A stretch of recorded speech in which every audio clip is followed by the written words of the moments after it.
বন্ধুরা, আজকে একটি সোশ্যাল মিডিয়ায় পাওয়া লেখা আপনাদের সামনে শেয়ার করতে চলে এসেছি।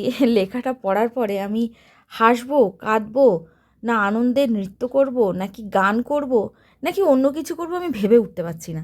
আগে লেখাটা আপনাদেরকে পড়ে শোনাই, তারপরে আপনারাই আমাকে জানাবেন কোনটা করা উচিত আমার এবং আমাদের মতো অনেক পার্শ্ব শিক্ষকদের কোনটা করা উচিত। লেখাটা এইভাবে শুরু হচ্ছে: মিথ্যা বা অর্ধ সত্য দিয়ে যে আন্দোলন গড়ে ওঠে তা নদীর বালুচরের মতো ভেঙে যায়।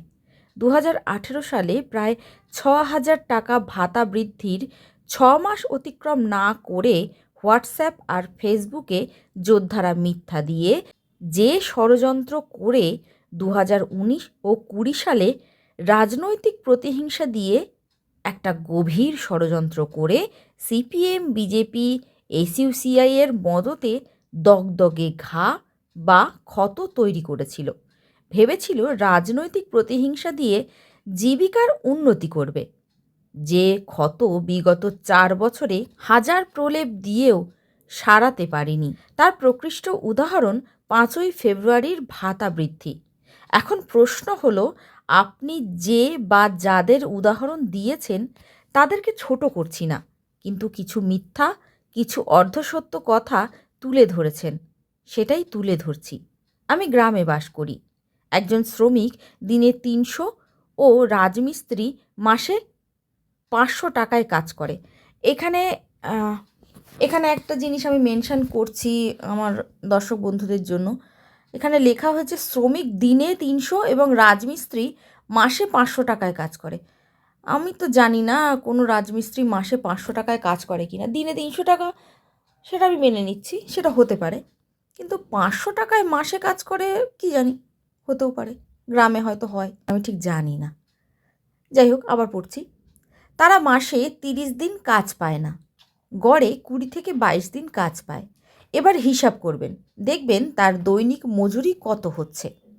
20 দিনে উনি হিসেব করছেন, প্রতিদিন 300 টাকা করে হিসেব করলে 6,000 টাকা, অর্থাৎ 30%, অর্থাৎ 200 টাকা প্রতিদিন।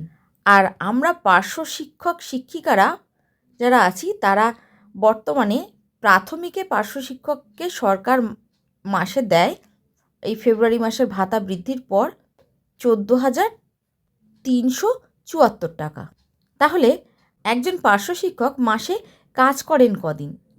এখানে মাসে কাজ করেন কদিন হিসেব দিয়েছেন, জানি না, এটা মাসে হবে না, মাসে বোধহয় 52টা রবিবার হয় না, কি জানি, হয়তো হয়, আমার জ্ঞান গম্যি একটু কম আছে তো তাই জন্য জানি না। মাসে আবার 52টা অফ ডেও হয়, কি জানি, হতে পারে। মাসে 10টা এমএল হয়, মাসে 14টা সিএল হয়, আবার মাসে 65টা সরকারি ছুটিও হয়। আসলে বুঝতে পারছি না, মানে শ্রোতা বন্ধুরা আমায় ক্ষমা করবেন, দর্শক বন্ধুরা আমায় ক্ষমা করবেন, মাসে কতগুলো দিন জানি হয়, আমার না ঠিক ভুল হয়ে যাচ্ছে। হ্যাঁ, আপনারা আমাকে ক্ষমা করবেন, আমি ধরতে পারছি না। তা যাই হোক, মাসের মধ্যে টোটাল ছুটি পায় 193 দিন।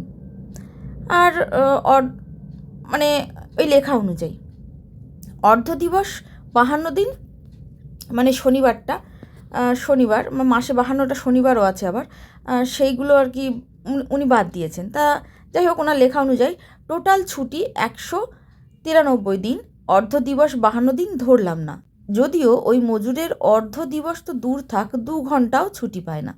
তাহলে বছরে কাজ করছেন 365 মাইনাস 193 সমান সমান 172 দিন, অর্থাৎ মাসে 172 দিন। এটা পার্সেন্টেজে বার করেছেন 14.5%, অর্থাৎ 15 দিনও নাকি মজুরিরা কাজ পায় না। সেক্ষেত্রে প্রাথমিকের একজন পার্শ্ব শিক্ষক, সেটা উনি হিসেব করে যেটা বার করেছেন, ওই আগে একটা হিসেব বললাম না, 14,374 টাকা, সেটাকে 14.5% দিয়ে হিসেব করে বার করেছেন 991 টাকা প্রতিদিন।